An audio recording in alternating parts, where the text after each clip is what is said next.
ಅವರಿಗೆ ಜಾಮೀನು ಮಂಜೂರಾದ ಹಿನ್ನೆಲೆಯಲ್ಲಿ ಅವರ ಅಭಿಮಾನಿ ಬಳಗದ ವತಿಯಿಂದ ಧಾರವಾಡದ ಗಾಂಧಿ ಚೌಕ್ ವೃತ್ತದಲ್ಲಿ ಅನ್ನ ಸಂತರ್ಪಣೆ ಕಾರ್ಯಕ್ರಮ ನಡೆಸಲಾಯಿತು.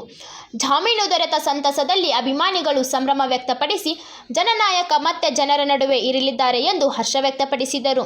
ಅನ್ನ ಸಂತರ್ಪಣೆಯಲ್ಲಿ ಅಭಿಮಾನಿಗಳು, ಮುಖಂಡರು ಹಾಗೂ ಸಾರ್ವಜನಿಕರು ಭಾಗವಹಿಸಿದರು.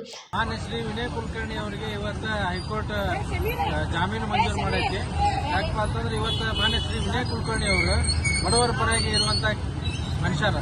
ಹೀಗಾಗಿ ಇವತ್ತು ಅವರು ಜಾಮೀನು ಮಂಜೂರಾದ ಉದ್ದೇಶಕ್ಕೆ ಬಡವರಿಗೆ ಮತ್ತು ಹಸಿದವರಿಗೆ ಅನ್ನ ನೀಡುವಂಥ ಕೆಲಸ ಇವತ್ತು ಮಾನ್ಯ ಶ್ರೀ ವಿನಯ್ ಕುಲಕರ್ಣಿ ಅಭಿಮಾನಿ ಬಳಗ ಮಾಡ್ತೈತಿ. ಮುಂದೆ ಯಾವಾಗ್ಲೂ ನ್ಯಾಯ, ನೀತಿ, ಧರ್ಮ ಮತ್ತು ಸತ್ಯಕ್ಕೆ ಜಯ ಆಗ್ತದಂತ ನಾವು ಹಿಂದೆ ನಿಂತು ಹೇಳ್ಕೊಂತ ಬರತ್ತಿದ್ದೀವಿ. ಅದೇ ರೀತಿ ಇವತ್ತು ಮಾನ್ಯ ಶ್ರೀ ವಿನಯ್ ಕುಲಕರ್ಣಿ ಅವರಿಗೆ ನ್ಯಾಯ, ನೀತಿ, ಧರ್ಮ ಕೆಲಸ ಮಾಡೈತಿ, ಸತ್ಯಮೇವ ಜಯತೆ ಕೆಲಸ ಆಗೈತಿ ಅಂತ ಹೇಳಕ್ಕೆ ಇಚ್ಛೆ ಪಡ್ತೀನಿ. ಅದೇ ರೀತಿ ಯಾವಾಗ ಶ್ರೀರಾಮಚಂದ್ರ ವನವಾಸಕ್ಕೆ ಹೋಗಿದ್ರೆ ಅವಾಗ ಇಡೀ ನಮ್ಮ ಒಂದು ಇದ್ರಾಗಿತ್ತು. ಅದೇ ರೀತಿ ಇವತ್ತು ಶ್ರೀರಾಮಚಂದ್ರ ನಮಗೆ ಹೆಂಗೆ ಧಾರವಾಡಕ್ಕೆ ಬರ್ತಾರಲ್ಲ, ಅದೇ ರೀತಿ ಮಾನ್ಯ ಶ್ರೀ ವಿನಯ್ ಕುಲಕರ್ಣಿ ಅವರ ಧಾರವಾಡಕ್ಕೆ ಬರುವಂಗೆ ಆಗೈತೆ ಅಂದ್ಕೊಳ್ಳಿ ಅತಿ ವಿಜೃಂಭಣೆಯಿಂದ, ಅತಿ ಸಂಭ್ರಮದಿಂದ ಇವತ್ತು ನಾವೆಲ್ಲರೂ ಅದೇವಿ. ಮತ್ತು ಮುಂದಿನ ದಿನದಾಗ ನಾವೆಲ್ಲರೂ ಕೂಡಿಸಿ ಮಾನ್ಯ ಶ್ರೀ ವಿನಯ್ ಕುಲಕರ್ಣಿ ಅವ್ರನ್ನ ಇನ್ನೂ ಹೆಚ್ಚಿನ ರೀತಿಯಿಂದ ಕೆಲಸ ಮಾಡಿ ಅವರ ಮುಂದಿನ ದಿನ ಬರುವಂಥ ದಿನಮಾನದೊಳಗೂ ಅವ್ರನ್ನ ಪದೇ ಪದೇ ಆರಿಸಿಕೊಳ್ಳುವಂಥ ಕೆಲಸ ಮಾಡ್ತೀವಿ ಅಂತ ಹೇಳಕ್ಕೆ ಇಷ್ಟಪಡ್ತೀನಿ. ಎಲ್ಲರಿಗೂ ನಮಸ್ಕಾರ. ಸತ್ಯಮೇವ ಜಯತೆ ಅಂತ ಹೇಳ್ತಾರೆ. ಇವತ್ತಿನ ದಿವಸ ನಮ್ಮ ಧಾರವಾಡ ಗ್ರಾಮೀಣ ಭಾಗದ ಎಲ್ಲರ ಜನಪ್ರಿಯ ನಾಯಕರು ಅಂತ ಹೇಳ್ಬೋದು. ರೈತ ಬಂಧು, ಬಡವರ ಬಂಧು ಅಂತ ನಮ್ಮ ಸನ್ಮಾನ್ಯ ಶ್ರೀ ವಿನಯ್ ಕುಲಕರ್ಣಿ ಅವರಿಗೆ ಹೇಳ್ತಾರೆ. ಇವತ್ತು ಅವರಿಗೆ ಕೋರ್ಟ್ನಿಂದ ಜಾಮೀನು ಸಿಕ್ಕಿದೆ. ಹಾಗಾಗಿ ಇವತ್ತಿನ ದಿವಸ ನಾವು ಧಾರವಾಡದ ಗಾಂಧಿ ಚೌಕ್ನಲ್ಲಿ ಇವತ್ತು ಅನ್ನ ಸಂತರ್ಪಣೆ ಕಾರ್ಯಕ್ರಮವನ್ನು ಹಮ್ಮಿಕೊಂಡಿದ್ದೀವಿ.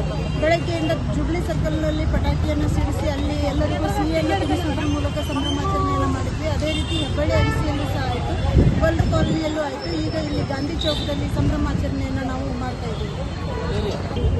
ಜನಪ್ರಿಯ ಶಾಸಕರು ಅಂತ ಹೆಸರುವಾಸಿಯಾದಂಥ ನಮ್ಮ ಸನ್ಮಾನ್ಯ ಶ್ರೀ ವಿನಯ್ ಕುಲಕರ್ಣಿ ಅವರು ಧಾರವಾಡ ಗ್ರಾಮೀಣ ಜನರ ಪ್ರತಿಯೊಂದು ಮನೆಯ ಮಗನಾಗಿ ಕೆಲಸವನ್ನು ಮಾಡಿದ್ದಾರೆ. ಹಾಗಾಗಿ ಇವತ್ತು ಅವರಿಗೆ ಜಾಮೀನು ಸಿಕ್ಕಿದೆ. ಅದರಿಂದಾಗಿ ಧಾರವಾಡ ಗ್ರಾಮೀಣ ಭಾಗದಲ್ಲಿ ಬಹಳಷ್ಟು ಸಂತೋಷವನ್ನು ಉಂಟು ಮಾಡಿದೆ.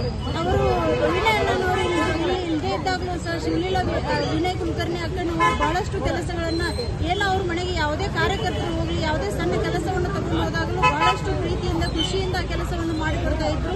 ಹಾಗಾಗಿ ನಾವು ಇವತ್ತು ಅವರು ವಿನಯ್ ಅಣ್ಣನವರು ಧಾರವಾಡಕ್ಕೆ ಬರ್ತಾ ಇದ್ದಾರೆ ಅಂದರೆ ಬಹಳಷ್ಟು ಖುಷಿ ಆಗ್ತಾ ಇದೆ. ಇದೇ ರೀತಿಯಾಗಿ ಮುಂದಿನ ದಿನದಲ್ಲಿ ಧಾರವಾಡದ ಅಭಿವೃದ್ಧಿ ಇನ್ನೂ ಹೆಚ್ಚಿನ ಮಟ್ಟದಲ್ಲಿ ಆಗಲಿದೆ ಅಂತ ಹೇಳಲಿಕ್ಕೆ ಬಯಸ್ತೀವಿ. ದಿನ ಎಲ್ಲರಿಗೂ ತುಂಬ ಸಂತೋಷ ಪಡುವಂಥ ವಿಷಯ. ಯಾಕಂದರೆ ಏನಾಗಿದೆ ಆದ ಕಾರಣ ನಾವೆಲ್ಲರೂ ಹಬ್ಬದ ವಾತಾವರಣ ಸೃಷ್ಟಿ ಆದಂಗೆ ಆಗೈತಿ. ಎಲ್ಲರೂ ತುಂಬ ಖುಷಿಯಿಂದ ಇದನ್ನು ಆಚರಣೆ ಮಾಡ್ತಾ ಇದ್ದೀವಿ. ಮತ್ತು ಏನಂದರೆ ನಮ್ಮ ಕ್ಷೇತ್ರಕ್ಕೆ ಸಿಡಿಲು ಬಡ್ದಂಗೆ ಆಗಿತ್ತು, ದಿನ ಗ್ರಹಣ ಹಿಡ್ದಂಗೆ ಆಗಿತ್ತು. ಇದು ಷಡ್ಯಂತ್ರ ಮಾಡಿ ಏನೋ ಒಂದು ಆಗಿತ್ತು. ಇವತ್ತದಕ್ಕೆಲ್ಲ ಮುಕ್ತಿ ಕೊಟ್ಟು ಆ ದೇವರು ಲೇಟ್ ಆದರೂ ಲೇಟೆಸ್ಟ್ ಆಗಿ ಎಂಟ್ರಿ ಕೊಟ್ಟರ ಅಣ್ಣಾರ ಮತ್ತೆ ರೀತಿ ಇನ್ಮ್ಯಾಗೆಲ್ಲ ಒಳ್ಳೇದಾಗಿದೆ ಅಂತ ನಾವು ಒಂದು ಆಶಾಭಾವನೆ ಇಟ್ಕೊಂಡಿವಿ. ಎಲ್ಲ ಕ್ಷೇತ್ರ ಜನತೆಗೆ ಹರ್ಷದ ವಿಷಯವಾಗಿದೆ. ಶಾಸಕರಿಗೆ ಏನು ಹೇಳಕ್ಕೆ ಇಷ್ಟಪಡ್ತೀರಿ? ಶಾಸಕರಿಗೆ ಏನು ಹೇಳಕ್ಕೆ ಇಷ್ಟಪಡ್ತೀರಿ ನೀವು? ಶಾಸಕರ ಇದರಿಂದ ಈಗೂ ಅವ್ರು ಇಲ್ಲ ಅಂದ್ರೂ ತುಂಬ ಕೆಲಸಗಳು ಅವ್ರ ಕಡೆಯಿಂದ ಆಗ್ಯಾವ. ಅವರು ಮನೆಯವರು ಅವ್ರು ಇಲ್ಲದ ಕಾರಣಕ್ಕೂ ಯಾವುದು ಕೆಲಸ ನಿಲ್ಲಿಸಿಲ್ಲ, ಎಲ್ಲ ಮಾಡ್ಕೊಂಡು ಬಂದಾರ. ಈಗ ಮತ್ತೆ ಅವ್ರು ಬಂದಾರಂದ್ರೆ ಡಬಲ್ ಕೆಲಸಗಳಾಗ್ತಾವೆ.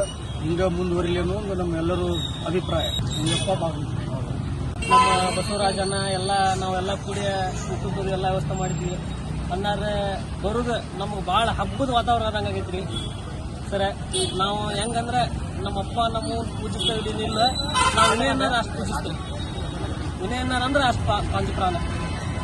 ನಾವು ನಮ್ಮೂರಿಗೆ ಹೋಗಿರಿಂದ ಸಾಧ್ಯ ನಮ್ಮ ಹುಡುಗರು ಎಲ್ಲ ಕೂಡ ಅನ್ನ ಕೊಡ್ತಿದ ಬಸವನ್ನ ಬಾರಿ ಅಂತ ಬಂದ್ಬಿಟ್ಟಿವಿ. ನಾವು ಎಷ್ಟು ಹುಡುಗರು? ಒಂದು 34 ಮಂದಿ ಹುಡುಗರು. ನಾವು ವಿನಯನ್ನಾರ ಕ್ಯಾನ್ಸರ್ ನಾವು ವಿನಯನ್ನಾರ ನಾವು ಎಲ್ಲ ಅನುಭವಿಸಿ ನೋಡಿದ್ರೆ ಭಾಳ ನಾಶ ಮಾಡ್ಯಾರ. ಇವತ್ತು ಎಲ್ಲೆಡೆ ಸಂಭ್ರಮ ಮಾಡಿ ನಮ್ಮ ಊರಾಗ ನಾವು ಹಬ್ಬದ ವಾತಾವರಣ ಮಾಡತ್ತೀವಿ. ನಾವು ಇಲ್ಲಿ ಬಂದಾದ್ರಿಗೆ ಅನ್ನ ಹೇಳ್ದಂಗೆ ನಾವೆಲ್ಲ ಊರಾಗೂ ಮಾಡಿದ್ವಿ. ನಮ್ಮ ಊರಾಗೂ ಪಟಾಕಿ ಆರಿಸಿದ್ರು. ನಾವು ಮನೆಗೆ ಹೋಗಿ ಎಲ್ಲರೂ ಕೈಕಾಲು ಮುಗಿದ ನಮ್ಮ ಅನ್ನಾರು ಬಂದ್ರೆ ಅಂತ ಕೇಳಿ ಹೇಳ್ಕೊಂಡು ನಮ್ಮ ಕಾರ್ಯಕರ್ತರಿಗೆ ಎಲ್ಲರೂ ಕೂಡಿಸಿ ಬರ್ಬೇಕು. ಕ್ರಾಂತಿ ಸಮಾಚಾರ ಟಿವಿ ಧಾರವಾಡ.